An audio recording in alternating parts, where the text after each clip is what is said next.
grande assunto que me chamou a atenção esta manhã foi a seguinte: a estratégia desenvolvida pelo comando do PT, principalmente o comando ligado à campanha da ministra Dilma Rousseff, para que ela possa não sofrer desgastes na sua candidatura à presidência da República, tendo em vista os últimos acontecimentos, né? Esse festival de falta de ética, esse festival de promiscuidade do PT no Senado, no Congresso de uma maneira geral, essa história toda de apoiar o PMDB na sua banda mais podre e depender do PMDB na sua banda mais podre para poder tocar os acordos no Congresso, etc. E essa polêmica, se ela recebeu a ex-secretária Lina Vieira, à época secretária da Receita, para pedir que ela acelerasse, botasse aí um pano quente, acabasse com esses processos da Receita Federal contra a família Sarney. Enfim, no meio dessa lambança toda, dessa sujeirada toda, o que esses debilóides do PT recomendaram à ministra Dilma Rousseff, que quer suceder o presidente Lula, uma mulher com uma biografia importante, de lutas e tudo mais? Sugeriram que ela sumisse do mapa. Agora você vê que loucura, você vê que estratégia suicida, que estratégia burra, que estratégia suja. Quer dizer, na hora em que o PT tem um quadro político sobre o qual quer depositar 100% de suas fichas para suceder o presidente da República mais popular desde Getúlio Vargas, eles simplesmente recomendam que esse quadro político haja da pior maneira possível do ponto de vista público para lidar com os escândalos em que seu partido está enfiado.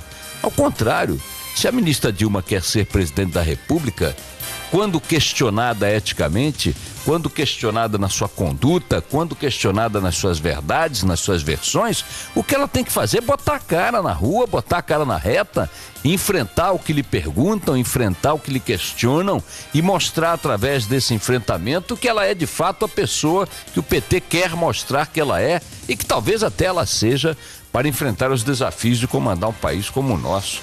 Mas não, o PT, o partido avestruz, o partido que está se acostumando a ser igual aos outros partidos que sempre criticou naquilo que os outros partidos têm de pior. Porque não é que o PT está se assemelhando às eventuais qualidades aí dos outros partidos, que todos têm ali um pedacinho ou outro. Não, ele está pegando a média do que há de pior e copiando, imitando, ampliando. Enquanto isso, o país vai rolando as suas ladeiras de desespero. Vi no Globo um estudo mostrando que entre os anos 70 e os dias de hoje, o número de pobres brasileiros despencou radicalmente. É um dado bom. Nós já tivemos 60 milhões de pobres, 61 milhões de pobres no Brasil em 1970. Correspondiam a quase 70% da população, uma coisa impressionante e tal. Agora, o número de pobres, segundo esse mesmo estudo, estaria na faixa de 25 milhões de pessoas. 25 milhões de pessoas pobres no Brasil. Hoje em dia, seriam 14% da população e eles eram 68%, 67% em 1970. Maravilha, né? Mas o mesmo estudo diz o seguinte: o número de pobres caiu e a medida de saber quem é pobre e quem não é pobre é financeira. Quanto você ganha por mês? Entretanto, a desigualdade entre pobres e ricos é exatamente a mesma. Exatamente a mesma. Significa que, do ponto de vista meramente monetário, o Brasil pode dizer: olha, eu tenho menos pobres aqui do que tinha em 1970.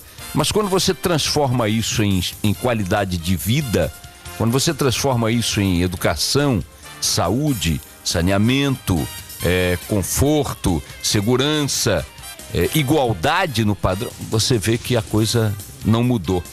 Ou seja, continuamos essencialmente um país injusto. E isso para não levar em conta o que sempre me parece surpreendente, o dado puramente econômico, puramente financeiro.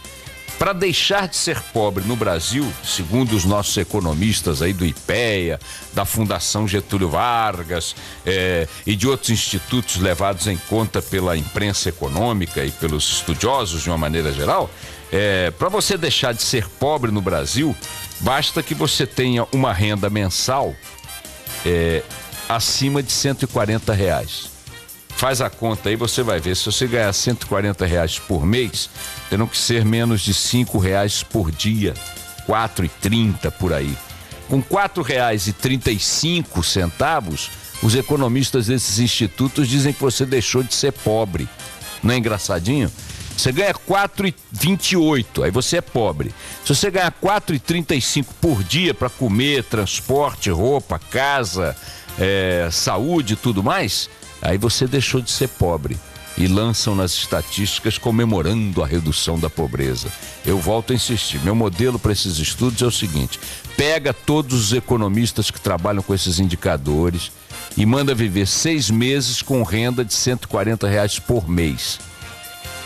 R$4,30 por dia ou algo do gênero. No fim de 6 meses, chama de volta e pergunta se ele diria que com R$4,70 por dia ele deixou de ser pobre. Toca o barco aí.